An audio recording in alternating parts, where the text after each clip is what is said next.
Thank you for joining us on the Winning at Selling podcast. I'm Bill Hellkamp of Reach Development Systems, and with me is Professor Scott Plum of the Minnesota Sales Institute. Learning happens. That's a small deviation from the common t-shirt.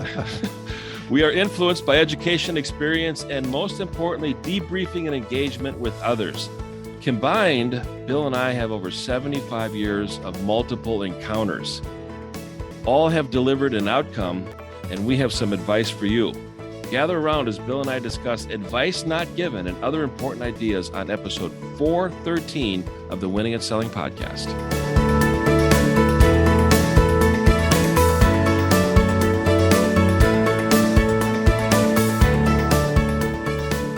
And sometimes when you're consulting, it's advice you do give that gets you into trouble. It's sometimes we learned from the advice. That's right. So, well, listen, Scott, before we get into the book club, I want to welcome a new sponsor of the Winning at Selling podcast, AJ Imholt of Fortune Financial. And he's a financial advisor, get that, who specializes in working with salespeople. Have you ever heard of someone doing that?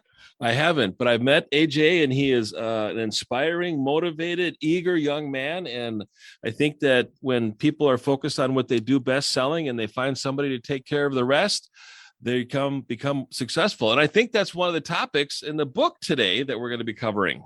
Perfect segue. Yeah, thank you. The book club is brought to you by AJ Imholt, the financial advisor dedicated to serving salespeople.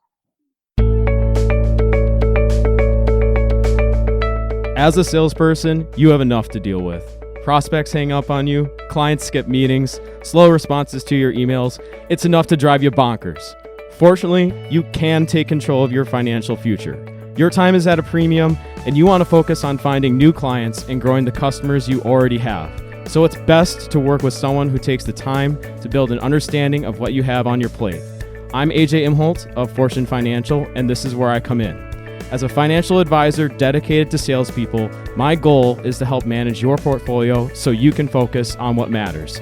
Then, I'll take care of the boring details while you go out and crush your numbers. You can schedule a time to chat with me using the bookings link in the show notes. Good luck out there, and I'm looking forward to hearing from you. AJ Imholt is a registered representative and investment advisor representative of Security Financial Services, Inc. Securities and investment advisory services offered through Security Financial Services, Inc., member FINRA SIPC. North Star Resource Group is independently owned and operated. Fortune Financial is affiliated with North Star Resource Group and is independently owned and operated. All right, so let's get into the book club. And again, thanks, AJ, for your sponsorship of the podcast. And as Scott said, both Scott and I have met AJ, and very knowledgeable, great young man, and so you'll enjoy working with him if you choose to do that.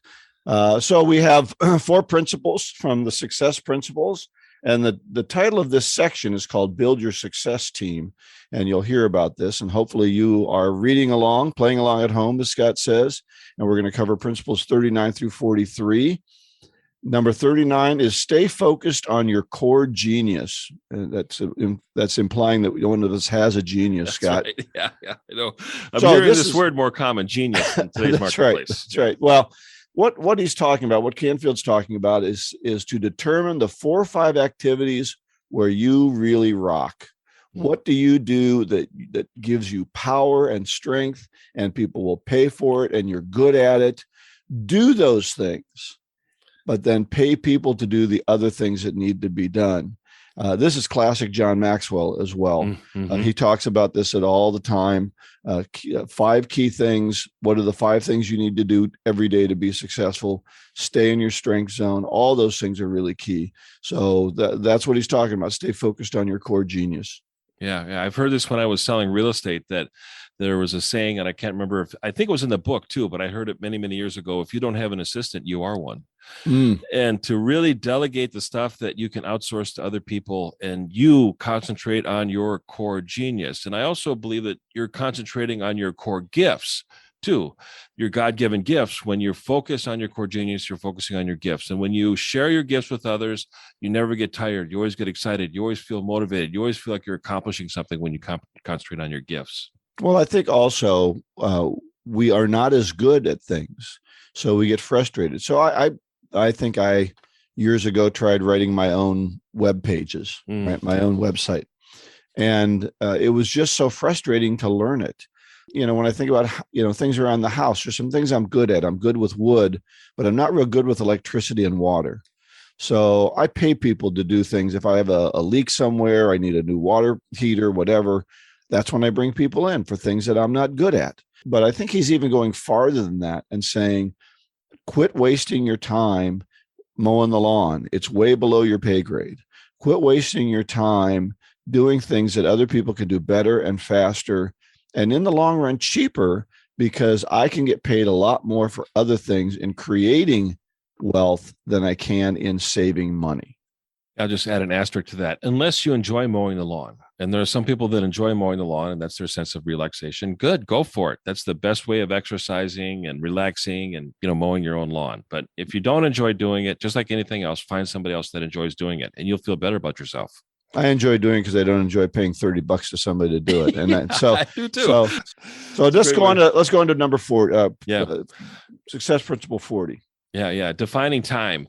And this is a fascinating concept. And it seems like, as Bill said, in past episodes, if we applied everything that we'd learned in these books, we'd never do anything. We'd never get any work done. So here's another way of defining time. And I always say it's making good time trades as a philosophy to follow as a salesperson. But the 3 things that he really focused on is focus days, buffer days, and free days. Mm-hmm. And focus days are when you're performing your role, your job, you're doing appointments, you're meeting with prospects, you're doing presentations, etc. Buffers days are preparing for those focus days. So the separation is in the preparation. We've heard that before.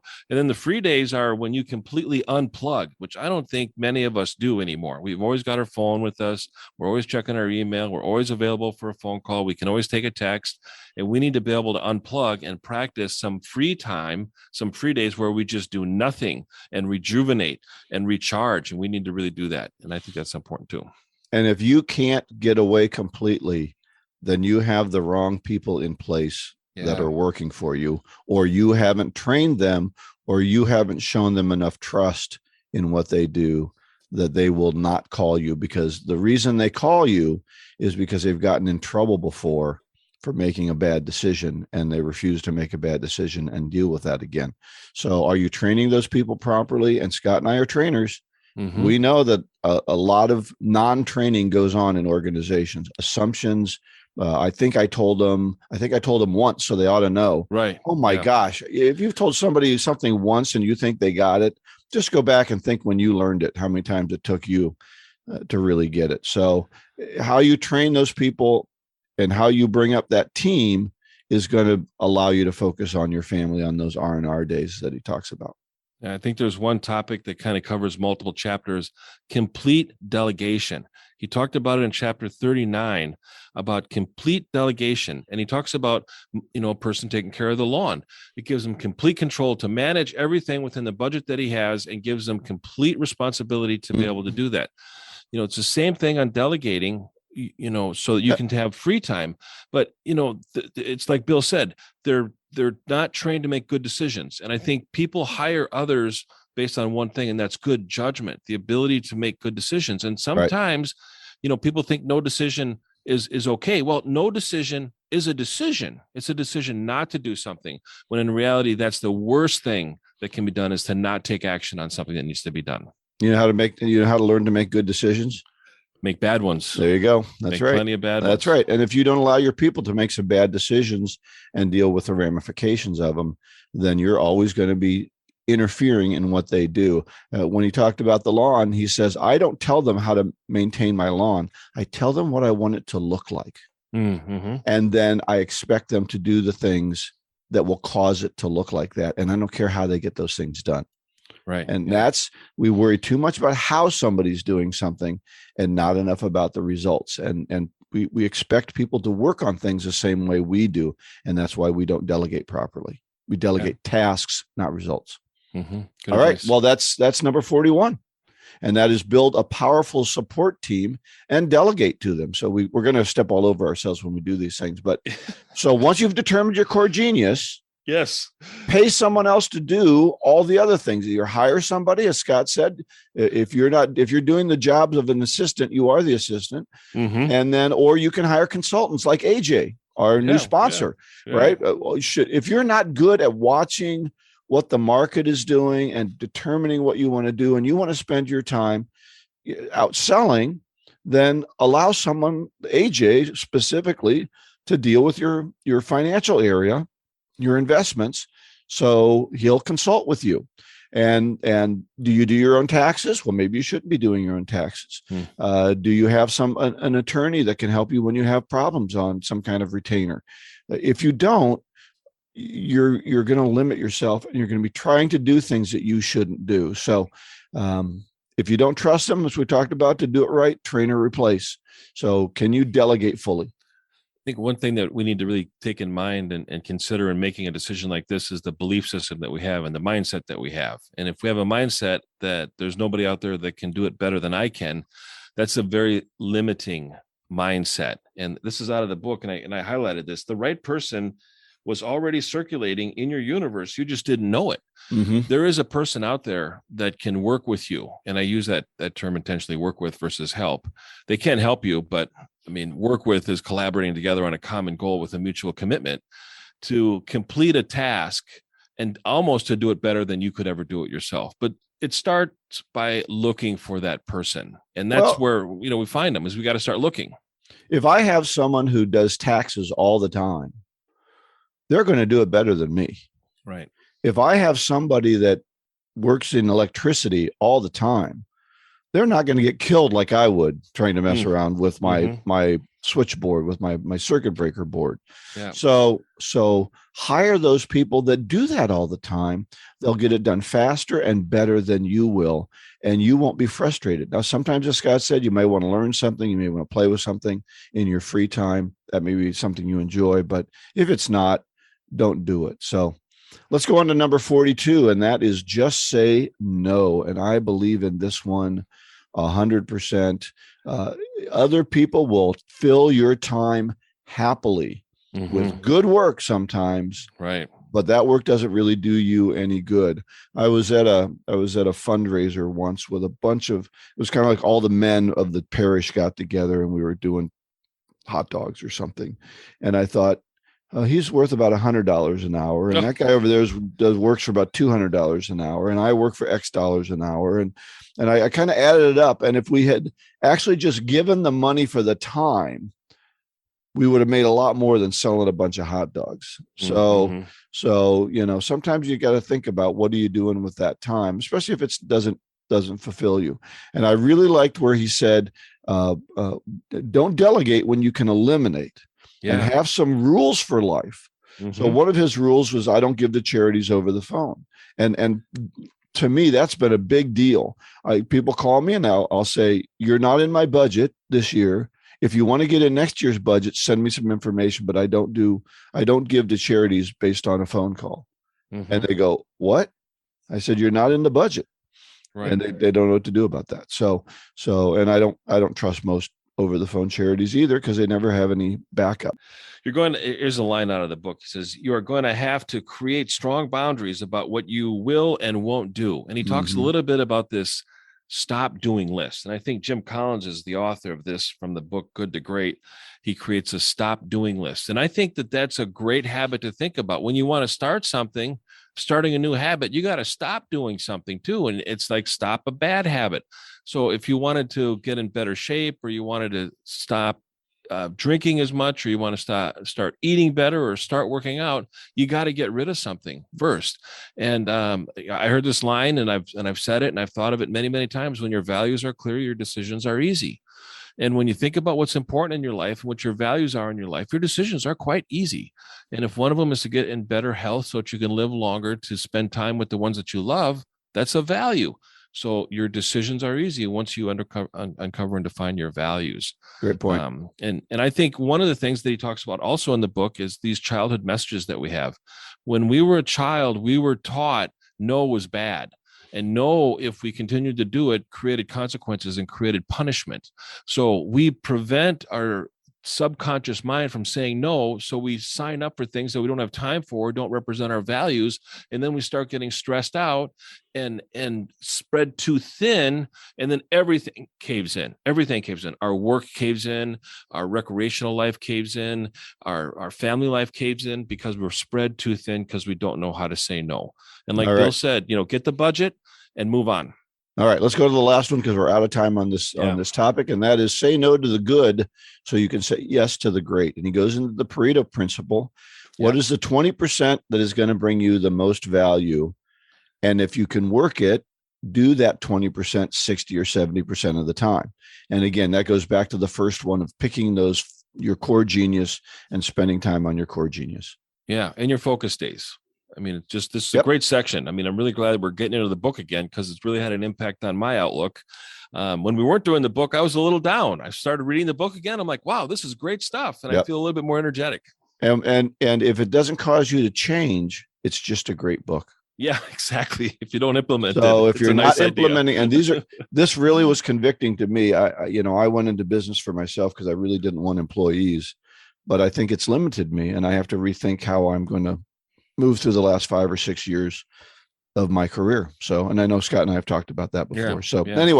All right, great book. Next week, we're going to go through chapters 44 to 47. So I think that's only 4 sections, 4 principles, but I think that ends this section. So 44 through 47 next week.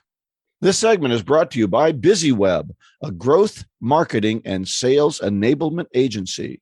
This is Dave Meyer with BusyWeb, and as a proud supporter of the Winning at Selling podcast, I'm sharing revenue-driving tips I've learned running BusyWeb, a growth marketing and sales enablement agency in Minneapolis. These buzz tips are customized for sales pros to help you land more deals. If you need help driving leads to your biz, check us out at busyweb.com. That's BIZZYWEB.com.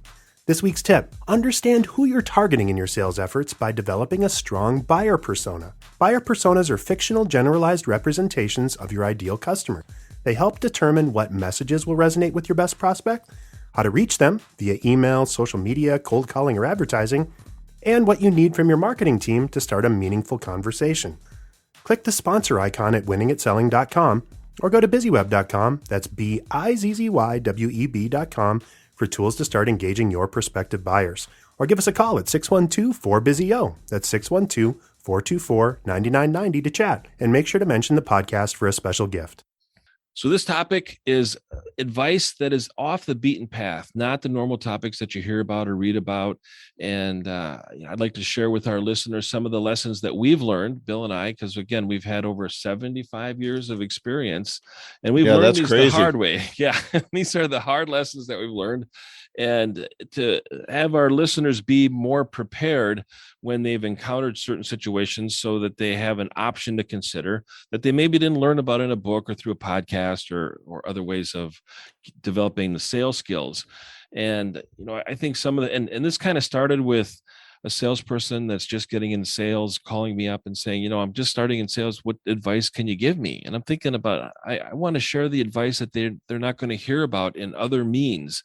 And some of the ones that I've learned the biggest that I was never taught. Well, I think that happens to all of us. We learn lessons along the way. I think this book by Canfield is full of lessons learned along the way. And so Scott and I want to share some of our own personal ones. So what's some of the things that come to mind for you? I think one of the things that salespeople are taught very commonly is to lead with price and to say to the prospects that you can save money. When that's very assumptive to think that you can save money when you don't know anything about the problems, the goals, the budgets, the people that are involved. So their value proposition is we can do it cheaper. Yeah, they walk in and they say, "Hey, I can save you 23% on your electric bill, or I can save you 23% on toner for your printer," and that's just a bad approach. It really is. I mean, if you want to have a relationship with your prospects and everybody says, well, we want to build a relationship, don't start by leading with price. It's a transaction. That's a transactional relationship. So stop leading with price. Excellent. Well, and I don't think you're a salesperson if you're just leading with price. You're a huckster. You're just somebody who you're a one-trick pony. That's all you got. If your price isn't lower, then you got to leave. Right. Because you already determined your product wasn't any better. Your service wasn't any better. So I think that's really good. One of the ones that comes to mind for me is clean your desk. Mm. Clean your desk and clear your mind and get yourself focused on the business at hand. I think one of the things that I've done far too much is have a mess around me that causes me to be scattered. And when I'm scattered in my approach to things, I don't get as much done. I don't do things of value. It goes back to the book. I do things that are in the 80% and not the 20%. I get out of my core genius and I'm just doing tasks. And sometimes we do them because they're easy, whereas the core genius stuff can be hard, but that's where you need to focus. I was told a long time ago, do the 80% or do the 20% you hate. Right. So you can do the 80% you love. If you hate making phone calls, that's what you need to do to get the appointments. I love being on appointments. Yeah. Yeah. So that's the fun. Yeah. That's a focus day, right? That's right. That's what you're supposed to be doing. Yep. I think one thing that I learned the hard way is casualness leads to casualties. And this is a saying that I heard, and I don't hear it as reinforced as often as it should be, is to really take some time and prepare. Whether it's a slam dunk or it's somebody that you've known for years, or you're just going to kind of go in there and get the order and sign on the line, which is dotted, as they say in the line, in Glengarry, Glen Ross. And we become casual. We become just too casual. And it's not COVID. It's how we've been affected by COVID and our response to COVID. We've become very casual as salespeople. I mean, I can't even order a dress shirt on Costco anymore because they're not carrying dress shirts anymore. It's like we've become so casual that we don't really, show the preparation and the intention of the professionalism that we need to do. So, be professional still, even though our environment is more casual. I had a conversation with one of my sons yesterday. He works in a corporation, and he was, putting on a nice shirt. And he said he's kind of living with us as his apartment's getting fixed. So he said, I found another shirt I could wear so people don't think I only have two shirts. And I said, well, you look good in that. And we started talking about, how casual people are getting. He said, well, I don't think people would, they make some rules because I don't think people, but we don't really need them because I don't think people will get too casual. I'm like, I think they will. Yeah. I remember the front of a Dilbert book where Wally was walking around in a tutu, and Dilbert said, "This casual Friday has just gone too far." Yeah. So I think you're right. That one on casualness leads to my second one, because I think this can happen while we have a customer too, and that is to act on your good intentions. So there's a lot of times in our life where we say, I ought to do this. I ought to call this person. I ought to go see that customer again. I ought to, and it's a moment where whatever's inside us has welled up, whatever, all the signals that we've gotten that we can't quite put together in a message. And we got a feeling that when I talked to that client last time, it was a little weird. I better go see him or her. Mm-hmm. So, but often we don't do that. And then we get the call from the client saying, I found a new supplier. Right. Because we had this feeling, this intention, and we didn't do it. So if it's a good intention, act on it. Yeah. Building on that, I think working with companies, and this has been my experience and my advice to salespeople working in companies that sell repeat orders of products or services, and all of a sudden that customer doesn't order from them anymore. And I turned to the salesperson. I said, when did you lose the business? When did you lose the business? Yeah. And they look at me and go, what do you mean? I go, I say, when did you lose the business? And they look at me and they go, I don't know. And I go, that's the problem. Yeah. Is you have got to know you have the business. And if you don't know when you lost the business, you don't have a good relationship with that customer. Well, and this reminds me, I want to do a show on questions. Because I got one yesterday from a client about he's got salespeople that are also service people, and he's wondering, should he split those roles up?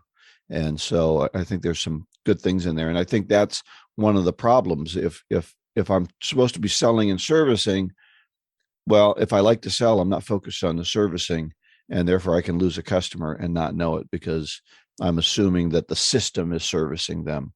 And they wanted me. So I think that's important as well. All right. What's another idea?